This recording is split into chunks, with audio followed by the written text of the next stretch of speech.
Hi, Nicola. Thank you for joining us in this reporting interview. Um, so could you please introduce yourself and your organization?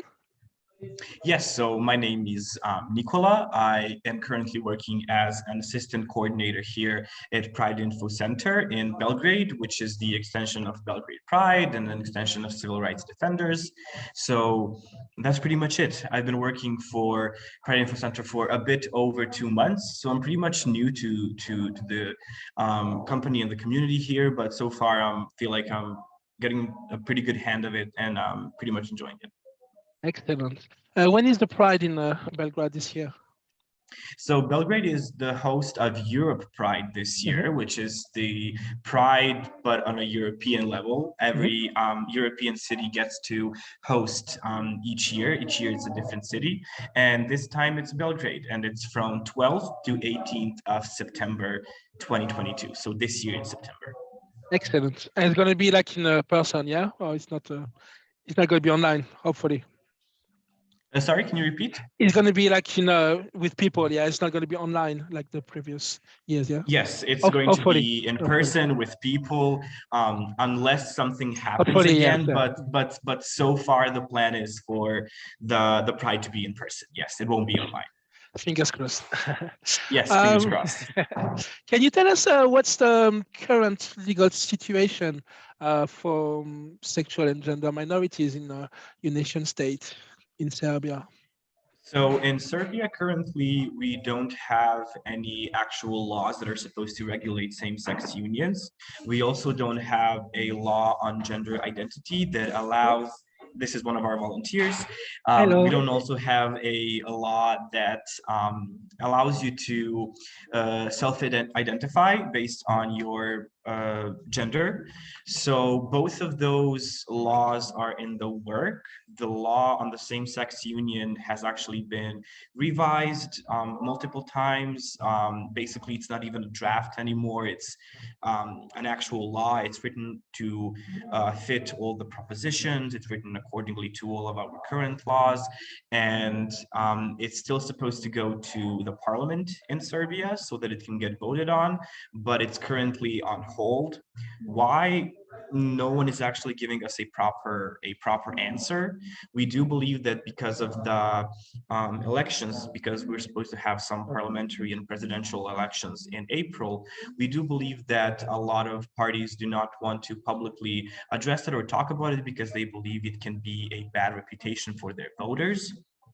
So our hopes is that Europe Pride will be a really important statement to the state itself, that it's an important law that we need to pass, and hopefully by Europe Pride after the election we'll have the law. Excellent. Hopefully the fact that it's the Euro Pride as well might as well show that it's time for everybody to move on. Yes, exactly. Yeah. What's the stance, the political stance in towards sexual and gender minorities in Serbia? Well, it depends on who you ask. There are definitely parties who have like specific acts and plans in their political plans that specifically address the LGBTI plus community, and who would like to work on integrating us more into the society, who do recognize us as a community who is discriminated and does need to have equal rights compared to everybody else. But then there are also parties that do not even recognize our existence, that are strongly far right and strongly against gay marriage, against same-sex union, against the opportunity to self-identify yourself based on gender, and so on. So it really depends who you ask. We just had a debate, a political debate here in Pride Info Center a few days ago, where we invited representatives of 4 political parties to express their views regarding the LGBTI community. So we had a small debate on how our values and how our visions for our community fit into their plans. But there aren't a lot of parties that are involved within our community and who ask our opinion about it. So it really depends on who you ask. But other than a few political parties, there isn't a lot of parties who would actively, publicly, and specifically ask us to support our needs. And what's the religious leaders' stance towards sexual and gender minorities in Serbia? That's also a really difficult topic because, again, it depends who you ask. Most church is not supportive in general. Whenever there is pride, not Europe pride, but like a general pride that happens in Belgrade every year, there are always church representatives who come to protest on the opposite side. So it's not a very good situation when it comes to church and their support, definitely. And what's the social and cultural attitude towards social and gender minorities in your country? I think that that's not a. I feel like the situation is better Yeah, now, but not good enough. yeah. I feel like there is a change in the way younger generations think and perceive LGBTI plus community. A lot of young people, which I think is great, a lot of young people nowadays just think that being homophobic is not cool. You know, like they're not tolerating that anymore. Mm-hmm. But that's only when it comes to younger generations and people who are like 18, 19 and younger. When it comes to the actual voters and people who serve in the positions of power and our representatives in our political parties and our justice system, it's a bit different story. We still have a lot of like older people and older generations who don't believe that passing the law on same-sex union would be constitutional, who don't agree with our way of living, who still believe that our sexuality is a choice. They don't even address it. They think that it's a taboo topic. Of course, there are individuals, and this is not me trying to generalize everyone who Of belongs course. to the older generation. Of course, there are examples of very decent and affectionate behavior towards our community.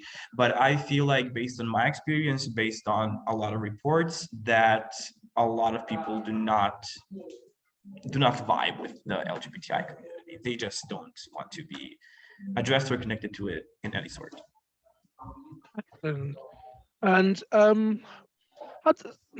do you think you're talking about the younger generation? Do you think it's because of internet and things like that? That's the more open-minded than the oldest generation? Possibly, yeah, I do agree that that's definitely a factor. I am not 100% sure if it's the most impactful one, but I definitely do believe that social media and access to internet has a lot of impact. Sometimes social media can maybe have a bad impact, Of but in course, this yes, yeah.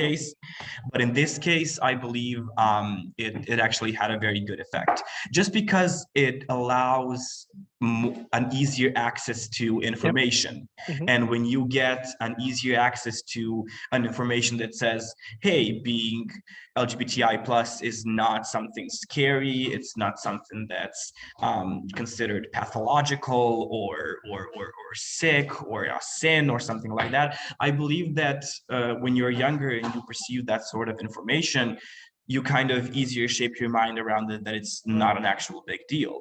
Whether now it's harder to educate someone who's already a formed Yeah. personality and a formed person with their own values.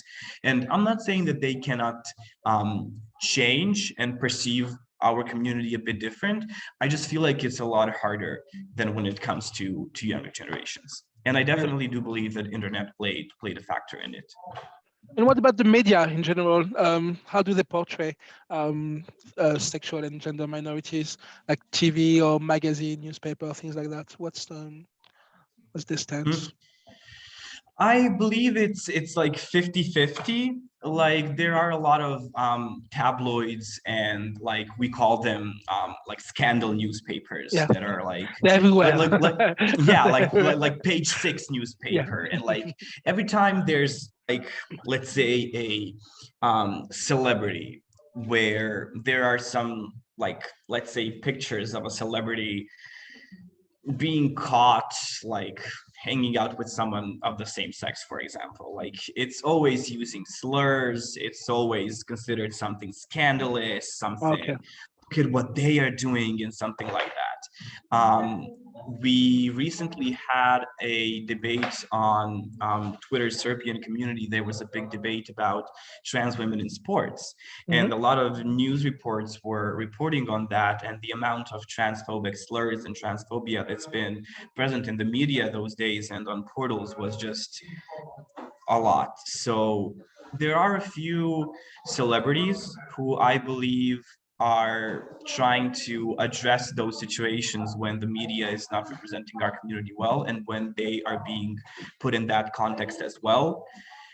But I don't feel like it's enough to say that the media represents us accordingly with proper terms without using phobic slurs or something similar like that. Both when it comes to TV and when it comes to portals and when it comes to social media, I believe it's heavily infiltrated in all of those mediums, basically. Have you got any celebrities that openly from our community in your country who are open about the? We do not, I may be wrong about this, but I Mhm. don't feel like we have a person who has a huge platform. I don't believe we have a Oh wow. person who's a Okay. huge celebrity who openly came out as part of the LGBTI community. Okay. We definitely have allies. Mhm. We recently had one of our famous movie directors publicly come out as a gay man. His Okay. name is Stevan Filipovic, and we also have like supporters such as, let's say, Maria Sharifovic, who is a famous singer. She also won Eurovision for Serbia back in 2007. Jelena Krleusha, Sarajevo, and people who have supported us all over the previous years, but none of them are persons who publicly came out as a part of the LGBTI community. Natasha Bekvala, ICMC, Zoe, and a lot of others. But those are just the people who are celebrities that happen to support us, which I believe is great. But I cannot think of a specific example when a person with a huge platform in Serbia that's very known to the general public came out as an LGBTI person.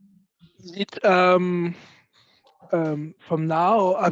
Did you ever had in your history in Serbia some famous people who were part of a community in the past? Can you repeat the question, Yes. please? Did you have in the past like some famous people or celebrities or even I'm not sure politicians who were out or it never really happened? Like I cannot think of a no. specific Okay. example. We do have our prime minister is openly lesbian, Hmm. but other than Which is visibility, great. Which is great.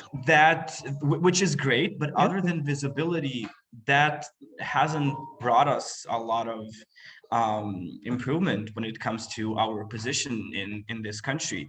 She did not do a lot to advocate for the law to be passed, for the anti-discrimination laws to be, because we do have anti-discrimination laws, but they're not being respected and properly addressed in a way so that they can actually protect the LGBTI community. There isn't a lot that she had done for our community. She just sometimes shows, and not all the time, she sometimes shows up when the parade is happening during the Pride. Mhm. She takes a picture, the picture goes out to Western media. They believe that she is strongly supporting us and making an impact, when in reality, it's not the case. She has a partner. She has I don't feel like I don't know if her partner is legally recognized as her wife, because we do not have a law that can regulate their relationship in that way. And they have a, I don't know if they have a child together, Beautiful. which is beautiful for them, but that puts her in a field of privilege, because she is the only LGBTI person in Serbia who is legally a parent of a child and is co-parenting it with another woman. So she didn't And do a lot to improve our position, except put herself in a privileged position where she can have that kind of luxury oh, without allowing other LGBTI people to have the same. oh wow. And Yeah. how do people see the fact that she's part of the of our community and she's a politician? I believe it's mixed feelings. The thing is that she is involved with so many other political issues and political scandals that people often overlook the fact that she is a lesbian. Okay. But definitely when it's mentioned, people do not have a positive feedback. Oh, Like really? Wow. when we had our there were some protests back in 2020 regarding the election results and regarding the COVID measures that have been put in place in that period of time. And those were huge protests in front of our parliamentary building here in Belgrade. And there were like hundreds, maybe even thousands of people who were chanting her name is Anna Brnabic, and they were chanting.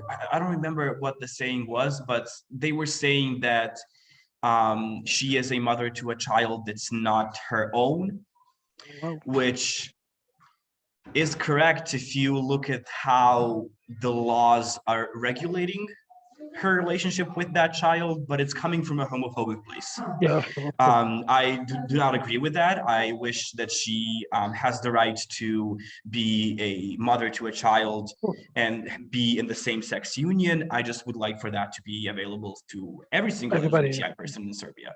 So basically, the public is not responding very well to that. Okay. And how do you feel in your country? Do you feel safe? Do you think it's safe?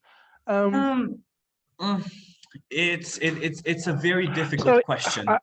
I'm sorry, Nick. I'm even presuming that you're. I mean, I'm sorry. I'm No, not no, that's asking you fine. to. That's fine. It's a very difficult question because in a way I do feel safe, but in a Mhm. way I don't. I Yeah. have the luck to say that other than verbal attacks and like bullying in high school and preschool, I was not a victim to any like physical attacks or something similar like that, Good.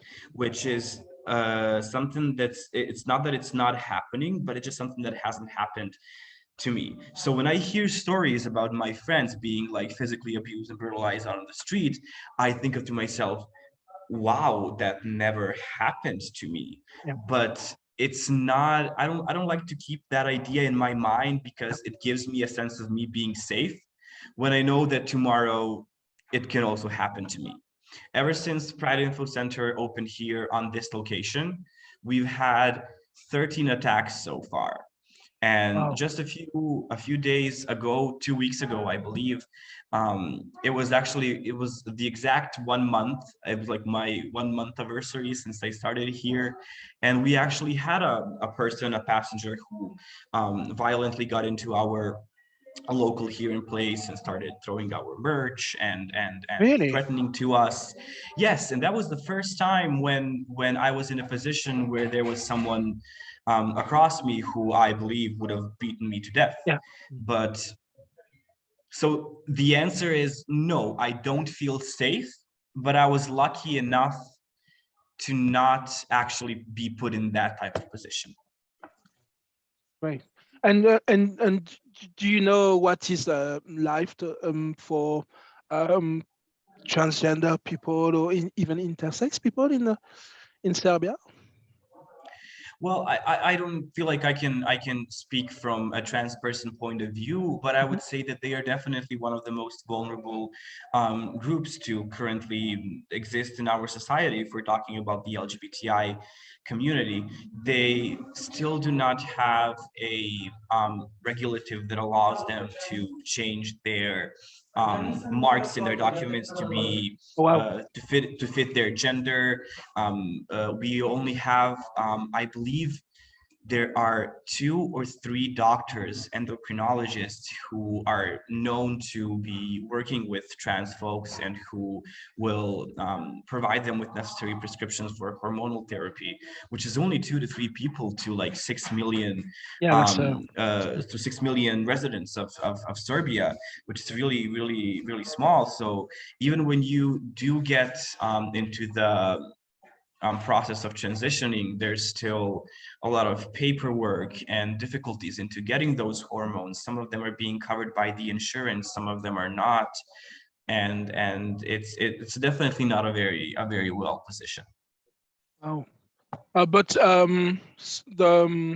the states helps people when they want to transition. You can get help with your own. You can get help, but Yeah. the process of getting gender reassignment surgery, if that's what you're asking, Yeah. is Yeah. very difficult and long, Yeah.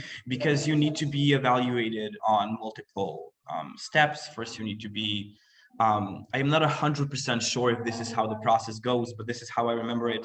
First, you need to get evaluated by a psychiatrist who needs Yeah. to diagnose you with gender dysphoria, and then you need to be prescribed hormones, and then you need to be on hormonal therapy for a proper amount of time so that you can be a candidate for a gender reassignment surgery. So, and that's a very long process that Yeah. takes a lot of evaluation, a lot of steps.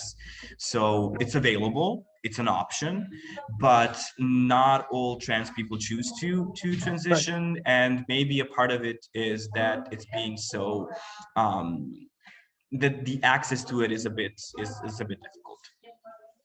Well, it's great to have access to it because in some country we find out that there's no help at all. So Yes. that's why I was asking.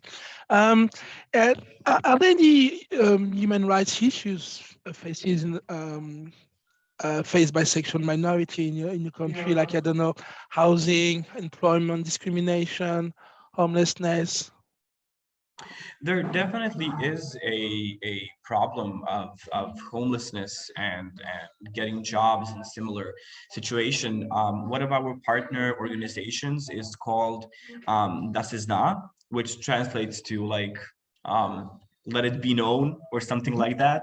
Hmm. And they have this amazing program of providing free legal support and providing LGBTI community members with proper information about where you can get a job, where it is safe.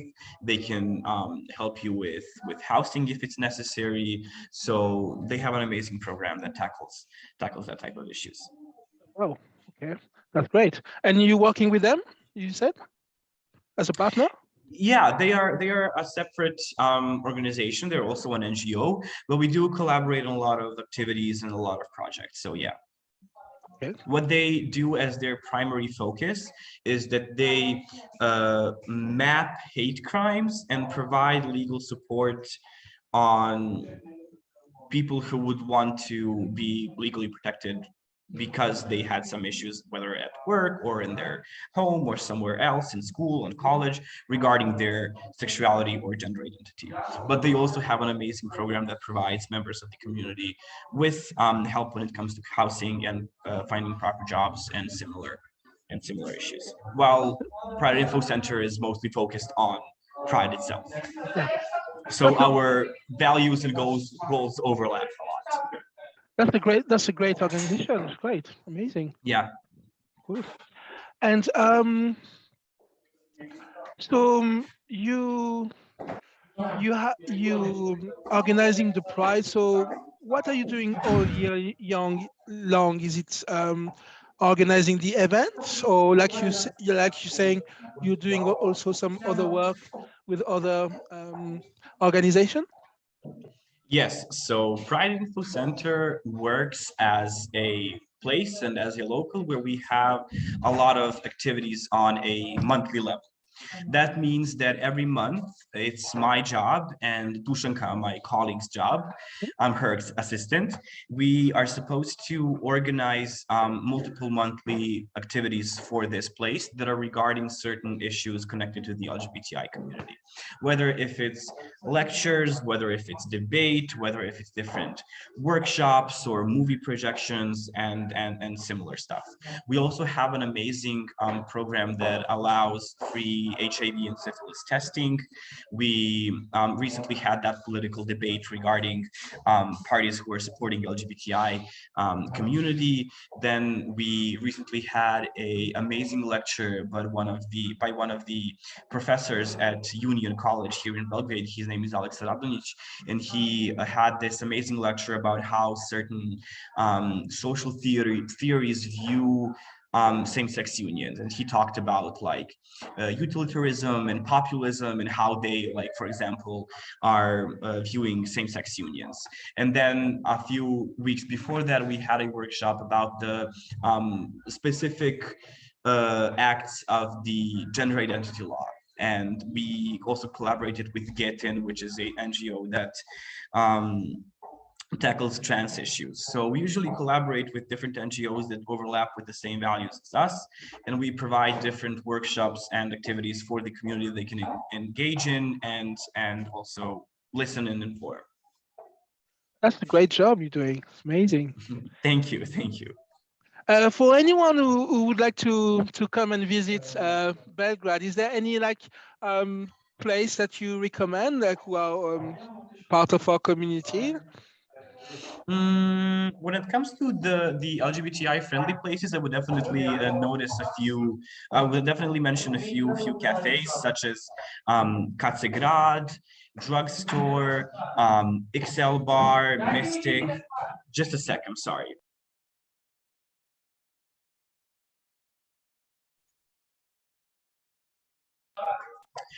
We have our volunteers who are going to a drag show and they are heading out of our local, so I just asked them to be a bit quieter. Sorry for that. No, that's fine. That's fine. It's great to be alive, and I love drag acts as well. Excellent. Yeah. Excellent. So other than those locals I mentioned, I would definitely suggest Pride Info Center. We are open Monday to Sunday from noon to 8 p.m. There's always something happening here. If we don't have a specific workshop or an activity for that specific day, you can always come and inform, and maybe there is an exhibition or of some sort here. You Wow. can have a coffee if you want, you can buy some merch and stuff like that. So those cafes that I mentioned, definitely, plus Pride Info Center, of course. Excellent. Is there anything else you would like to say about human rights and sexual and gender minorities in your nation, to people who don't know how is it in Serbia? Can you repeat? Sorry. Yes. Is there anything else you would like to say about the human rights of sexual and gender minorities in the nation states? Well, I would just like to say, I would like to express gratitude to people who have been continuously working for our rights to be recognized. And I would encourage every member of the community and allies to show up at Belgrade Pride in September, at Europe Pride, and to, even though it is a fun event, it's still a protest. We are protesting for our rights. And I would invite all of them to join in our battle to be legally recognized and to fight discrimination. Well, we should come. Maybe I should bring some other people from our organization and come and see how it is, especially this year, if it's the Euro, if it's the European one. Of course, that would be lovely. That would be lovely. Excellent. Thank you very, very much, Nicola, for coming here. And yes, thank you for your work. Thank you for everybody in your organization and for all your, because people like you making a big impact in our community and helping a lot of people. And we have to thank you as well for your great work. Yeah. Thank you. It means a lot. Thank you for scheduling this interview. It was really fun and insightful. And yeah, that's pretty much it. Thank you. Your English is perfect. How come? Oh, thank you. I watched a lot of Disney when I was a kid. I don't know, but yeah, I also like movies and music and songs and books, like a lot of them are in English, and a lot of people are huge media consumers, like me myself included, when I was a teenager. So I guess that I was just always surrounded by English, and that's how I picked up on it. Perfect. Thank you so much. It means a lot. Thank you, Nicola. It was a pleasure talking to you. Thank you so much. I'm just going to stop the recording. Okay.